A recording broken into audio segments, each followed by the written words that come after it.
this episode, Kevin gets tasked with a wild request. We're going to do a Starlight Headliner. I don't know if anybody's ever seen a Starlight Headliner, but there are a lot of things are involved in this. We're going to do constellations based upon his family's birth month. And right after that, we're going to be installing HornBlaster's train horns on it. We're going to open her up, see what's in here.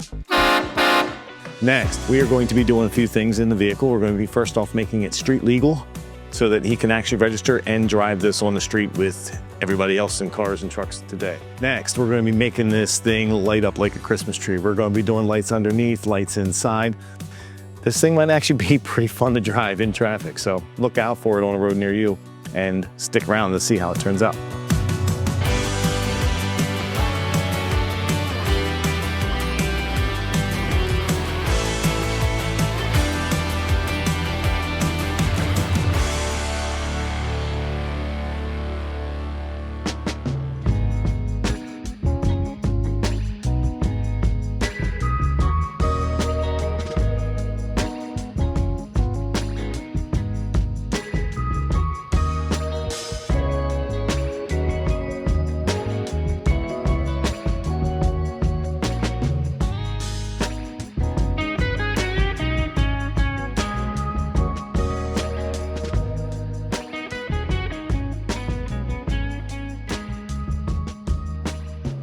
Okay, welcome back. We have a very exciting project. We're a little excited about this one in the shop today.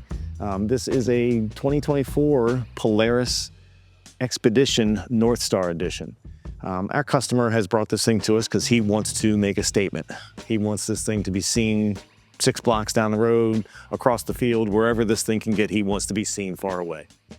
We are going to be doing a few things in the vehicle. We're going to be first off making it street legal so that he can actually register and drive this on the street with everybody else in cars and trucks today. Should be pretty cool. I think it's going to draw a lot of attention. We'll see how that one turns out. Next, we're going to be making this thing light up like a Christmas tree. We're going to be doing lights underneath, lights inside. Maybe some lights in the ceiling maybe even. We'll have to see how that plays out. Last and finally, we're going to be doing a nice little audio system in it. Just a simple little upgrade. It already came with a nicely upgraded audio system. We're just doing a little bit of an enhancement. So that'll be most of the work that I'll be doing. Now, our wheel and tire team, we're gonna be doing some new wheels and tires on the vehicle that might suit this thing a little better for street driving.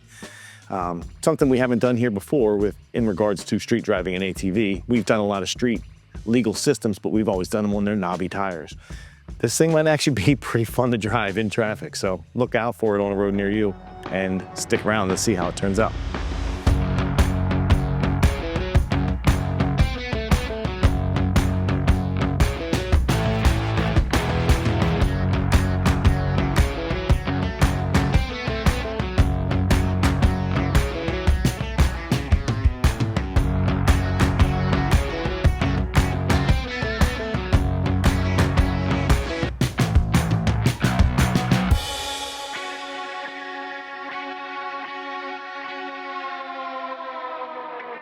To be honest with you, I don't know how many lights I have to install yet because I'm just going to install lights until I can't install them anymore. The neat thing about these lights, as opposed to some of the other lights that we've put on in the past, is they're what they call addressable LEDs. And basically what an addressable LED means is that the controller that moves the light around can actually turn on specific LEDs within the strips and within the rock lights to have them do different colors. Just any rock light system that I put on is always more flash than, a standard vehicle, obviously, but this one will be attention grabbing for sure, to say the least. It's actually not been too bad so far. It actually hasn't been bad so far. So let's see what's going on.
All right, so today on our Polaris Xpedition project, we're going to be tackling a interesting and unique modification that we do on a lot of bigger trucks. We're going to be installing HornBlasters, train horns on it.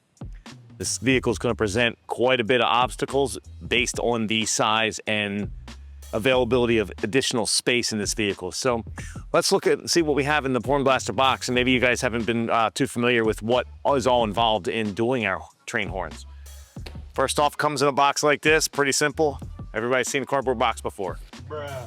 Going to open her up, see what's in here.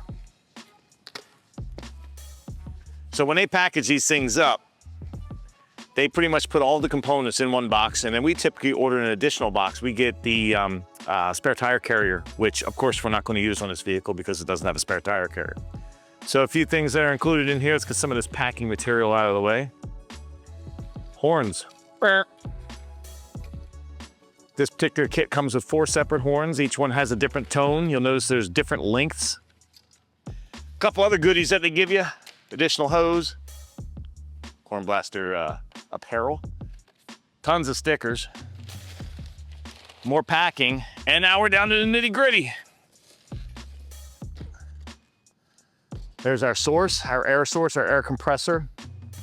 This is a HornBlaster version. I'm pretty sure Viair may make it. I'm not 100% sure, but it is the source for all air in any system that we put in. Now our tank is what's going to be your reservoir or your source for all of the air going to the horns. This is a 2.5 gallon tank. You'll have outputs and inputs for everything that you need to do. The compressor is going to be linked to the tank. The tank then is going to have a pressure sensor. It's going to have a safety valve for releasing pressure in the case that the compressor keeps going. It'll actually release it so it protects the tank. This stuff's pretty boring. Wiring pack with wiring connectors, more air line. That's your main feed to your battery.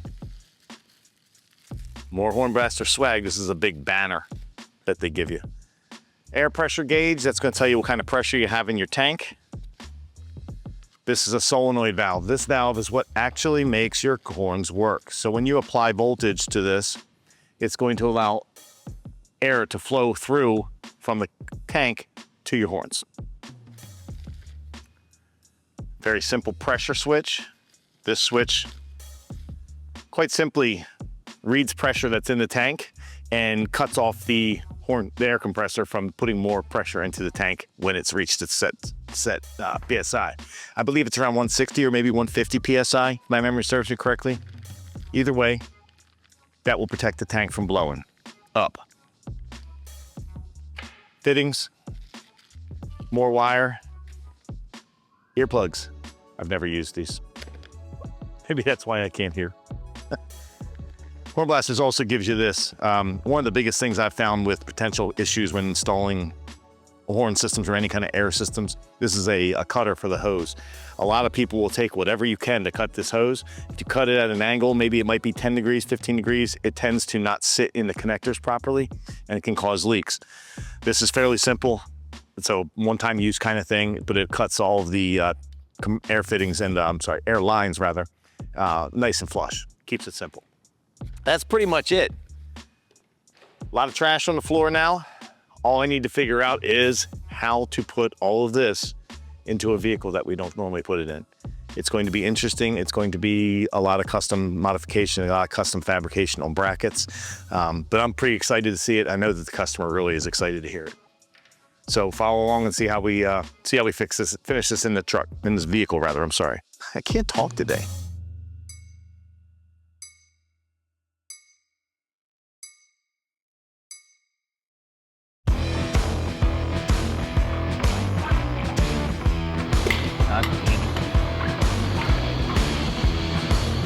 All right, so update on the air horns. I had to figure out where the big one was going to go. The big one's going to go right next to the small one. So we have found space for the air horns. We found space for the compressor. We found space for the air tank. Now I just need to make it all connect and install to the vehicle. Wish me luck. So how the hell I'm going to mount it? See, the other thing you want to have with these things is you want to have them somewhat at an angle, especially in a vehicle like this, because you don't want water pooling inside of the horn. So if you have it so that it naturally drains, that is ideal. I thought that was going to hit me in the face, and it didn't. Did you see me? Yeah. I'm like, ugh.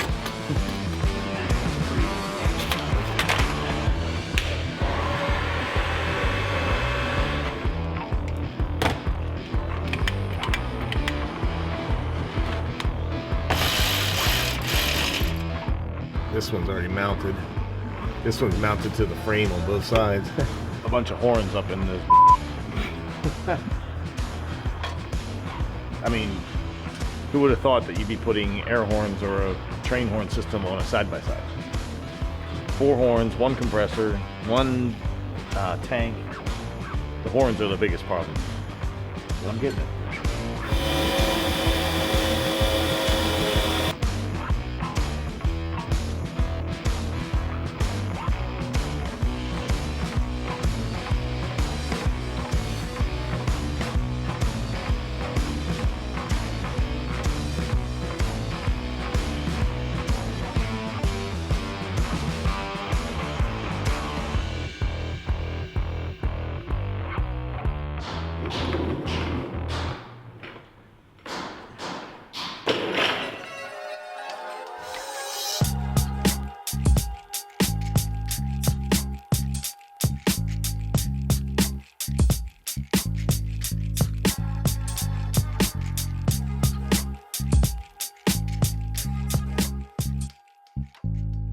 All right, so now we've wrapped up, or pretty much wrapped up most of our other modifications that we're doing to our Polaris here.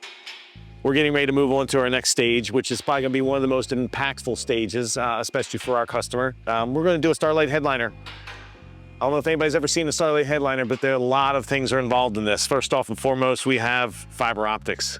You probably can't even see these things, but they are extremely small and very tedious to work with. So one of the things that we're going to do here for our customer is we're going to do constellations based upon his family's birth month. Now, fortunately, 2 of his family had the same birth month, so I only have to do 2 constellations. We're going to do one on the main panel that's going to go over the driver and passenger head, and then one in the rear. These 2 systems were what we finally landed on. We did order a couple other systems to kind of figure out how we wanted to do this, and this is the best way that we figured it out. So we did a small, simple system that does 150 lights, and this is our system that is going to do our 2 separate constellations, and then we're going to do another unique design all the way in the back of the vehicle. And then this is going to be the rest of the sky, essentially. This is a 500 or 600 piece system, and we landed on these 2 separate systems, or 2 systems of the same manufacturer, because we can control each individual system through an app on your phone. So it allows us to adjust our stars, or our constellations rather, in a certain color, and we can also adjust our rest of our sky in a certain color. So there's a lot of thought process involved in doing this, and you really have to be methodical so that you get the end result that you want to have. The other factor of how complicated this really is that the roof headliner is done in 3 separate pieces. So I have to do the middle piece first, and then I'll work to the front piece and the back piece. I do have a little bit of a windfall is this doesn't fit to the ceiling as it does in a lot of vehicles. So I do have a lot of leeway for fitting all of this additional strands going through the ceiling. So I think it's going to work out pretty well. It's just going to have to be very thought processed. You have to figure out exactly which way you're going to do it. And I think I've landed on a way, and I'm just going to hit the ground running and go for it. Hang tight. It's going to be fun. Well, it'll be fun for you, but for me, it's going to be a lot of work.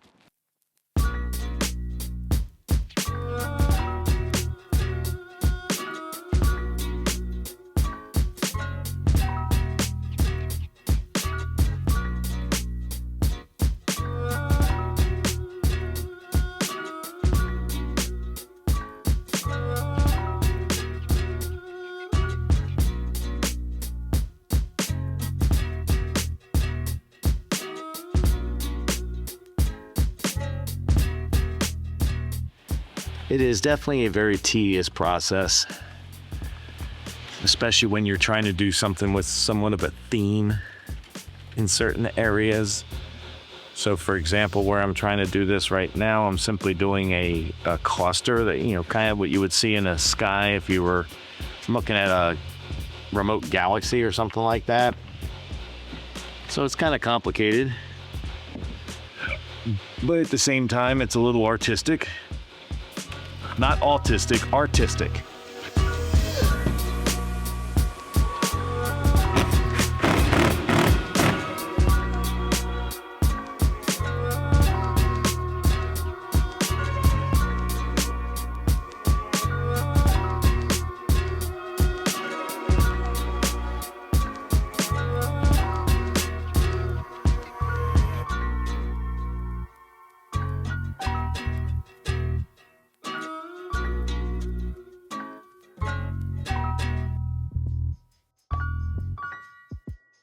With the last major upgrade finished, the last thing Kevin needed to do was install the street legal kit from Super ATV. Once that was done, it was time to show the final product to the customer and see their reaction in real time. Flashed, because that's the newest thing. That's what. So cool. Oh my gosh, she's beautiful. My favorite part. These tinted windows. Yes. Yep. So you got some privacy. No way. And they're the constellations? That front blue one is the Scorpius. Okay. yes, that's me. That's hers. And then yours is in the back here. It's a very simple one. Aries, I believe it is. Oh. My God, this is awesome. And then when I got to the back, I wanted to do something cool back there too. And I was originally thinking a spiral, but it turns out a spiral is really crazy to do. So I think this is equally as cool. I did a, and I'll drop this now. I did just like a nice tight cluster and then some thicker. Dude, that is so This is badass. absolutely incredible. Wow, this is gonna be fun. Yes. Oh my God, look at the speakers. Holy hell. These two speakers, I'll play them for you. They are way louder than you have before, and you can definitely hear it riding down the road. I'm talking to other cars, standing on the side. It is a blast. We try to treat the tank for your air horns as nicely as possible. Wow. Go ahead and hop in the driver's seat. All right. So we relocated some of your switches to like sort of just be all the old stuff is here and there. Okay. All the new stuff is here. Okay. Simple stuff, blankers, No. and that's back and forth, and that should come off on its own.